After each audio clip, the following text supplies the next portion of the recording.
पुराना गाँव के अखड़ा पहिले के लफड़ा पुराना गाँव के अखड़ा ई तो लेके लाठी भला पूरा करेला साला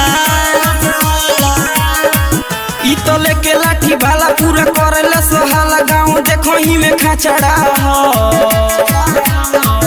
ई तो लेके लाठी भला पूरा करेला साला गाँव देखो ही में खचड़ा ई तो पहिले के लफड़ा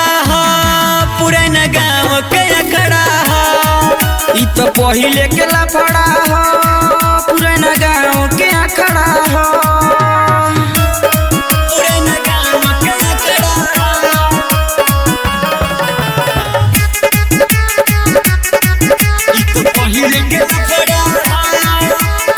केकर मजल बजे आई के खोक दी सीधे दुनल धई खोपड़ी में ठोक दी खोपड़ी में ठोक दी खोपड़ी में ठोक दी केकर मजाल बजे आई के खोक दी सीधे धुनाली धके खोपड़ी में ठोक दी खोपड़ी में ठोक दी खोपड़ी में ठोक दी हवे गाँव रंगदार पूरा जानेला जवान हवे गाँव रंगदार पूरा जानेला जवार लइका इहवा के खचड़ा ई तो पहिले के लफड़ा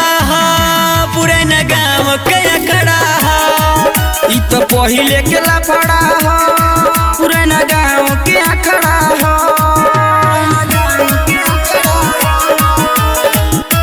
पहिले के लफड़ा पुराना गाँव के अखड़ा बजता सुपर डीजे केहू न बोली चल देले बापू रायना के टोली बजता सुपर डीजे केहू न बोली चल देले बापू रैना के टोली हाथे लेके तलवार पूरा करेला सवार बुझले बेटा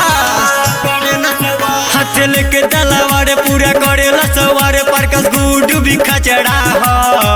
संजीव मोहन के लफड़ा पुराना गाँव के अखड़ा